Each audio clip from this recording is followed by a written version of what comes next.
Periode ini sekaligus menjadi babak akhir dari Perang Dunia Kedua. Are contained in the instrument of surrender now before you. In the instrument of surrender now before you. Proklamasi. Di tengah kemelut dunia, bangsa Indonesia memproklamasikan kemerdekaannya. Namun perjuangan bangsa Indonesia belum berakhir.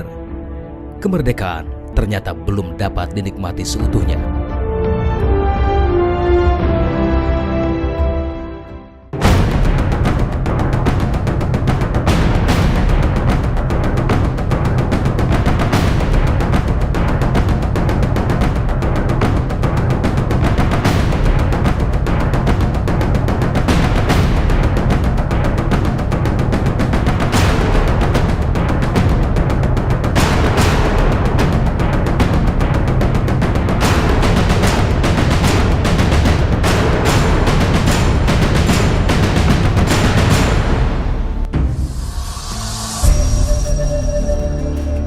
Kemerdekaan Indonesia masih berusia seumur jagung ketika Sekutu menjalankan misi internasionalnya.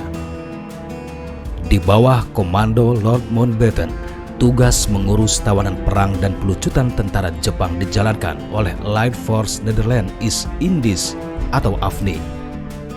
Untuk daerah Sumatera dan Jawa, pimpinan tugas AFNI diemban oleh Letnan Jenderal Sir Philip Christison.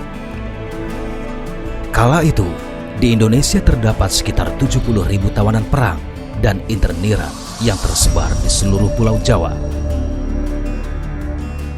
Sebelum kedatangannya ke Jakarta, Sir Philip Christison dalam pernyataannya di sebuah radio Singapura sempat menyatakan bahwa Sekutu hanya akan menjalankan tugas kemiliteran dan tidak mau ikut campur dalam politik dalam negeri Indonesia.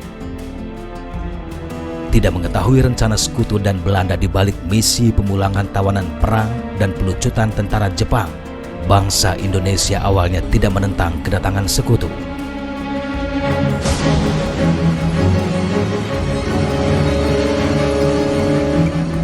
Namun, kesepakatan Sekutu Belanda dalam Civil Affairs Agreement membuat Inggris mengikut sertakan beberapa perwira pemerintahan sipil Hindia Belanda atau NIKA sekaligus kesatuan pasukan Belanda saat kedatangannya ke Jakarta. Sebelumnya, pemerintah Belanda melakukan serangkaian lobi dan pertemuan dengan pemerintah Inggris. Hasilnya, pada 24 Agustus 1945 disepakati oleh Sekutu dan Belanda bahwa wilayah Hindia Belanda yang berhasil direbut Sekutu akan diserahkan tanggung jawab sepenuhnya kepada pemerintahan sipil Hindia Belanda atau NIKA. Lord Mountbatten sebagai pemimpin Southeast Asia Command mengeluarkan surat perintah kepada para komandan divisi. Kalimat dalam surat perintah ini kemudian berakibat fatal bagi rakyat Indonesia, terutama di Surabaya.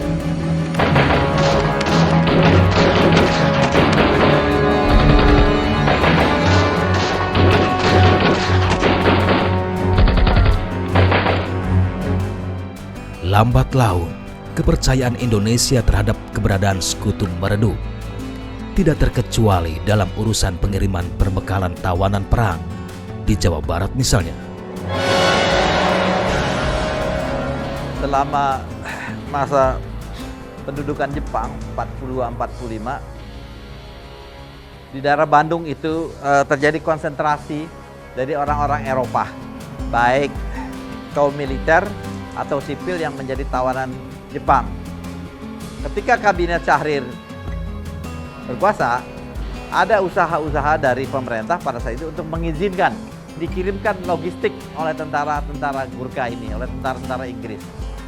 Mereka melewati jalur kereta api dari Jakarta terus dan sampai ke Bandung. Mereka sangat arogan dan bertemperamen dalam persoalan ini, tidak menganggap.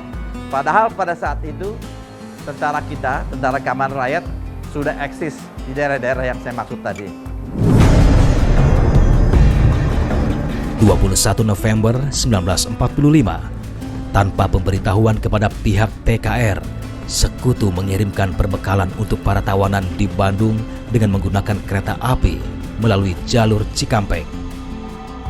Alhasil, di tengah perjalanan, sekutu yang terdiri dari belasan tentara Gurkha Rifle diberhentikan dan dihadang oleh resimen TKR Cikampek. Peristiwa Dauan itu terjadi ketika satu lokomotif yang memuat logistik Inggris berjalan dari arah Jakarta menuju Bandung, dan ketika dicegat lepas dari stasiun Cikampek oleh pasukannya Resimen 5 yang pada waktu itu dipimpin oleh Letnan Kolonel Mupreni, yang mencegat waktu itu adalah Letnan Priyatna. Mereka bertanya tentang surat izin itu kepada pimpinan rombongan yang waktu itu dipimpin oleh seorang perwira Inggris, kalau nggak salah pangkatnya letnan. Mana surat izin dari pemerintah Indonesia untuk lewat ke Cikampek? Jawabannya waktu itu dari letnan Inggris, apa? Anda menginginkan saya memberikan surat izin kepada pasukan yang menang perang gitu? Itu jawaban itu ternyata tidak membuat puas pasukan Letnan Priyatna. Ketika terjadi adu mulut, tiba-tiba menyalak sebuah letusan senjata dari arah gerbong yang waktu itu berhenti. Nah, dari situ mulai terjadi pertempuran yang berakhir dengan meninggalnya, gugurnya sebagian besar pasukan Inggris. Yang disisakan cuma 4 orang Gurkha waktu itu dan langsung ditawan oleh pasukan Priyatna. Itu yang terjadi.